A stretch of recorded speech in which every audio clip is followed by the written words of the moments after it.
O governo colocou o servidor público como um inimigo público. E veja bem que crime fazer isso. O nome é servidor público, é aquele que existe ali para servir o bem comum, para servir o coletivo.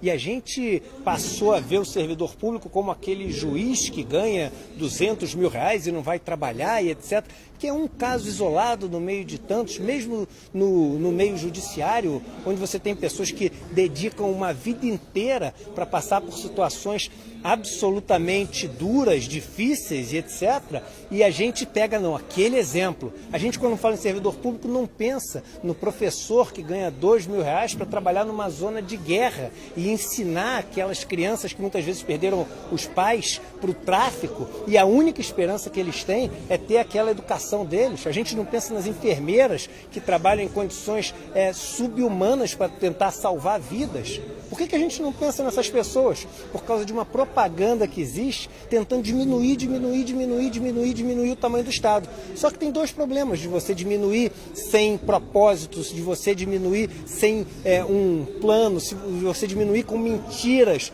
o tamanho do Estado. O primeiro é que a gente vive num dos países mais desiguais do mundo. E nesse país tão desigual, onde tem lugares que você precisa de 2 horas de canoa, 10 dias de barco para poder chegar, você fala o seguinte: é a iniciativa privada, é o livre mercado que vai fazer essas pessoas saírem das condições de desigualdade dela?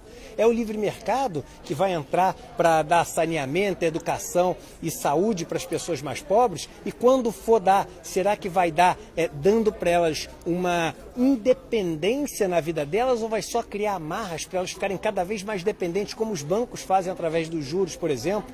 Um país que é cheio de escravos financeiros, pessoas que compram uma televisão, um sofá, gastam R$1.000, quando forem ver vão ter pago R$5.000 já de parcela e devem 40 mil e vão ter que trabalhar pro resto da vida para pagar juros de uma coisa que comprou. É nessa iniciativa privada que a gente vai confiar o futuro do país mais desigual do mundo? Então esse é o primeiro grande problema. E o segundo é o seguinte: a arrecadação vai continuar sendo a mesma.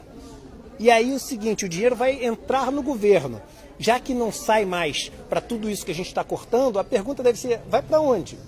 Alguns vão falar: vai para os investimentos. Será que vai? Pesquisa bem se vai. Ou vê se ele não vai para os juros da dívida brasileira. Se você somar o que a gente tem de custo de juros da dívida pública federal brasileira, mais as amortizações, é R$1 trilhão por ano. Porque não é só os juros, é o quanto você tem que pagar de dívida que está vencendo. R$1 trilhão por ano, que vai parar na mão de pessoas muito ricas, e essas pessoas muito ricas fazem o que com esse dinheiro? Compram mais dívida, para aumentar essa bola de neve e fazer com que esse sistema cada vez sugue mais o dinheiro, que principalmente vem dos impostos pagos pelos pobres, que são os impostos sobre consumo no Brasil. E lembrando, servidores públicos são 12 milhões no Brasil e que dividem um bolo de pouco mais de 700 bilhões de reais. Estou incluindo tudo aqui: militares, civis, federais, municipais, estaduais. Eles dividem esse bolo de 700 bilhões, 12 milhões de pessoas. As 200 famílias mais ricas do Brasil, está na Forbes na última edição, elas no ano passado aumentaram a fortuna em 230 bilhões de reais. Um grupo que é 60 mil vezes menor em tamanho e que ganhou 3 vezes menos só. Quem são os verdadeiros vilões do Brasil?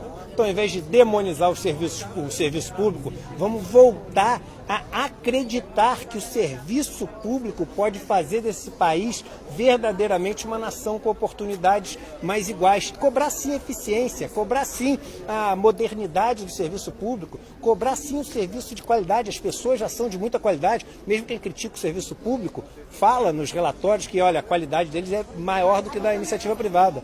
Mas, além de cobrar tudo isso, vamos valorizar. Porque são eles aqueles que não têm as amarras do mercado, que tudo que tem que ser feito tem que ter a justificativa do lucro, que podem fazer desse país uma nação.